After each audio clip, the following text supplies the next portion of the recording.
It is, after all, another in a long line of IP mining nostalgia and better works of the past that Disney is more than happy to keep churning out. Hollywood is an industry too myopic to understand its past and too inert to move into a more artistically dynamic future. But it's the way this tepid film operates that makes it galling. The Pleasure of Cruella de Vil, first voiced by Betty Lou Gerson in the 1961 animated adaptation and later played by Glenn Close in the 1996 live-action film, is her outrageous style and cruelty. She is a woman intent on skinning dalmatians to make herself a coat. Here, Cruella, played by Emma Stone, is softened and made aspirational. She's given a loyal pooch as a sidekick, so you know for sure she wouldn't kill animals herself for the sake of fashion.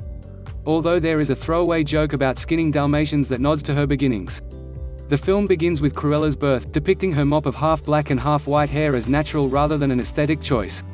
Born Estella, we see large swaths of her adolescence in the mid-60s when she's played by the precocious Tipper Seifert-Cleveland.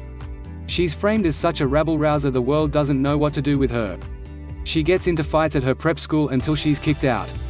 She's lonely, her only companion is a loyal puppy she finds who remains by her side. What splits her life in two is the death of her mother, who is knocked off the side of a grand, cliffside estate by some CGI dalmatians that were originally chasing Estella. She blames herself for her mother's death and makes her way to London, where she falls in with Jasper Joel Fry and Horace Walter Hauser.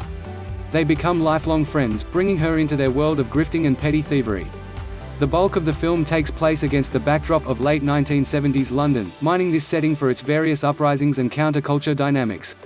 Eventually, she takes a job working for the Baroness Emma Thompson, a conniving designer as haughty and fashionable as she is cruel to her staff. Estella sees her as a mentor, but grows angry when she learns more about her boss's horrifying behavior. She is an unrepentant baby killer, amongst other atrocities.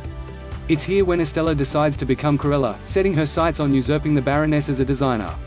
Cruella, the film and the character, postures with an off-the-rack punk sensibility, as if Disney could hold even the echo of counterculture when it is the dominant culture itself. If you look closely, Cruella is indicative of the very culture it pretends to critique. Its central character is a white woman whose concerns and politics begin and end with herself. She's a girl boss pretending to fight against the powers that be.